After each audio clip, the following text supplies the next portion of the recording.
Graça e paz, tudo bem com você? Nós vamos dar sequência na nossa leitura, nós estamos no livro de Jó e nós vamos ler o capítulo 21, dos versículos 1 ao 16. Nós vamos ler em duas partes esse capítulo, que ele é um pouco extenso, e vamos aprendendo aí as verdades que ele tem para nos ensinar em nome de Jesus, amém? 21, versículo 1. Eu tenho por tema aqui, quem me ouve? Uma pergunta, amém? Então Jó respondeu: ouçam com atenção as minhas palavras, seja esta a consolação que vocês me trazem. Tenham paciência e eu falarei. E, havendo eu falado, poderão zombar de mim. Será que é do homem que eu me queixo? Não tenho motivo para ficar impaciente? Olhem para mim e fiquem pasmos, e ponham a mão sobre a boca, porque só de pensar nisso fico apavorado, e sinto um calafrio passar pelo meu corpo. Lemos aí até o versículo 6, e ele traz uma reflexão sobre a importância de ouvir e consolar os que sofrem. Pede que eles escutem o que ele tem a dizer e que, ao invés de julgá-lo, ofereçam consolo. É o que nós temos visto aí por um longo período de tempo, né? Jó só quer ser escutado. Ele está tão cansado por essa situação complicada que ele está passando e ele quer só apenas um ouvido amigo ali para ouvi-lo, né?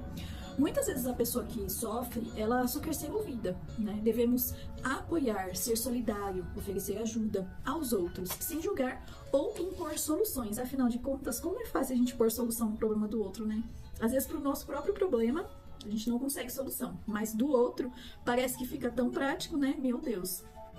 Jó responde seus amigos que o acusaram de reclamar e ser impaciente. Será que ele estava sendo impaciente diante de tudo que a gente já leu que esse homem estava passando? Ou ele só estava sofrendo e querendo um ombro amigo, um abraço de um amigo, né?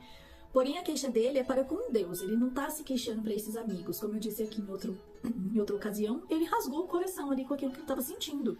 Ele se sente no direito de expressar a sua impaciência para Deus. A intimidade era isso, nos deixa à vontade para falar como nos sentimos. Jó, aqui é algo que a gente entende, né?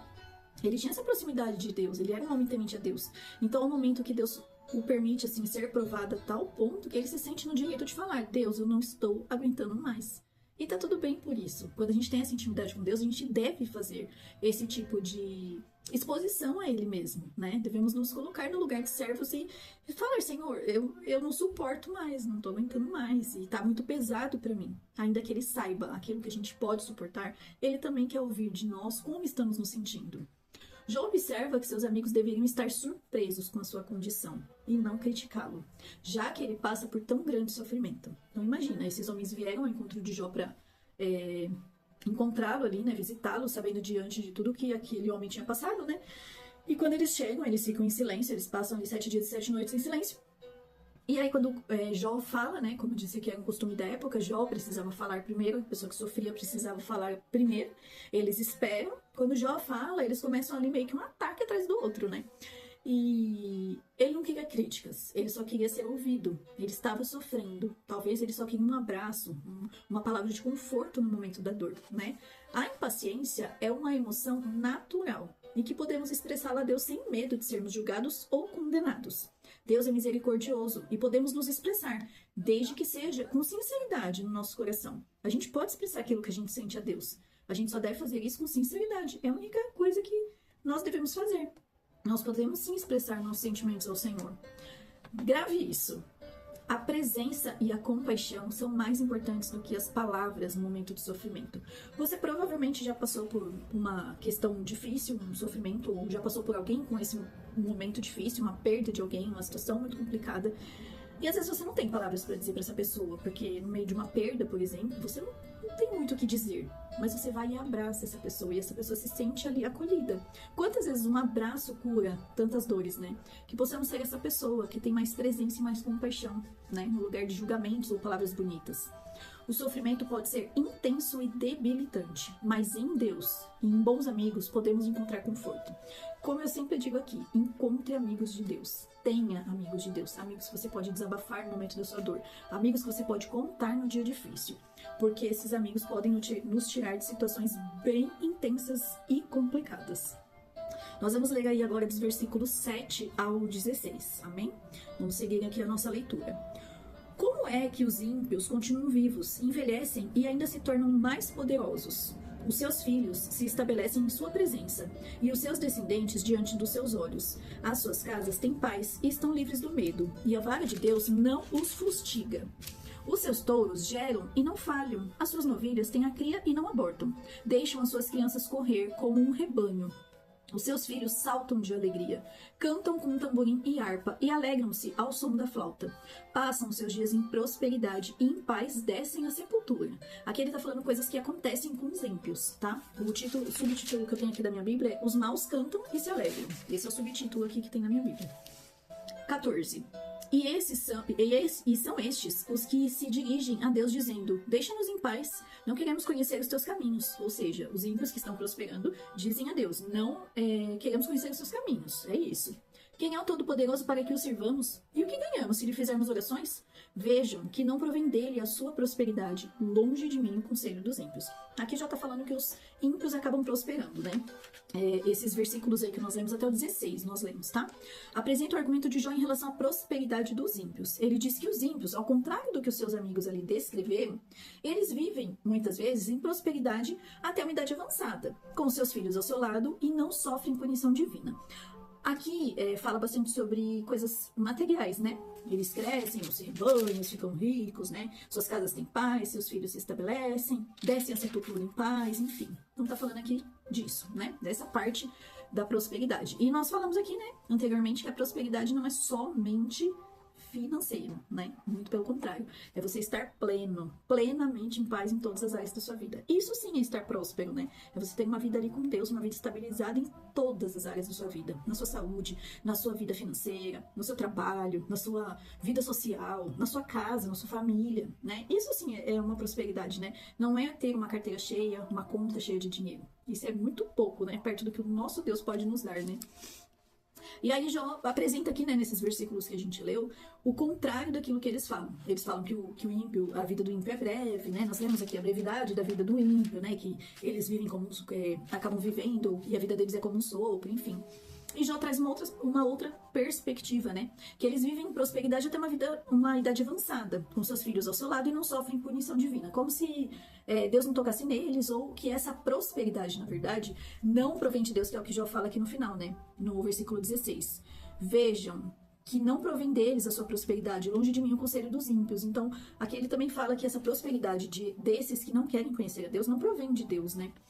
E esses textos aqui vivem nos apresentando aí, né, o que Deus dá e o que Deus tira, que quem vivia com riquezas era muito próspero porque Deus o havia abençoado. Isso é uma coisa que eles levavam antigamente, né? Quem vivia na pobreza foi castigado por Deus. Quem vivia bem, era rico, tinha muitos bens, é porque Deus tinha o abençoado. E aqui já falo o contrário, que nem sempre, não são todos os que são abençoados que vivem uma vida com Deus, né? Já tá falando o contrário aqui, ele tá falando que tem ímpios que vivem bem até o final de suas vidas, né?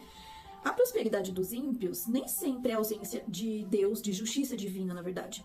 Quantas pessoas más você conhece que se dão bem na vida? Não digo nem más, assim, no sentido de uma pessoa ruim, mas eu digo más no sentido de fazerem coisas erradas, coisas que não agradam a Deus. Quantas pessoas a gente conhece que prosperam e nem a Deus conhecem, né? Existe isso.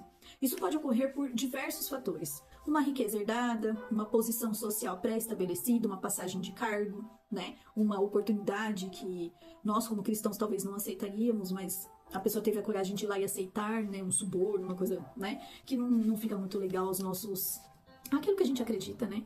Então são muitas as causas que podem levar essa pessoa a essa tal prosperidade.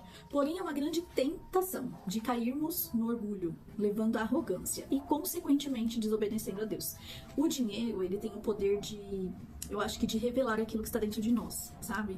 Não é sobre o que o dinheiro traz. Na verdade, nós já somos aquela pessoa e o poder, ou o dinheiro em si, só revela quem nós somos. Porque até então a gente às vezes pede, Senhor me abençoa, Senhor amplia, né, os meus negócios, a minha vida, enfim. E quando a gente ganha, muitas vezes a gente revela aquilo que já estava no nosso coração, né? Que é um coração arrogante, um coração mesquinho, que não tinha intenção realmente de ajudar, como falou anteriormente, mas sim de crescer e crescer para si próprio. E isso não agrada a Deus, né? Então, a riqueza em si, ela traz essa tentação, né? De cairmos na arrogância mesmo e, consequentemente, cair na desobediência, pecando contra o Senhor, né? Não é porque a pessoa é próspera financeiramente que ela tem paz. Vale a pena lembrar disso. Lembra que eu falei aqui sobre a prosperidade, né? A prosperidade não é só dinheiro.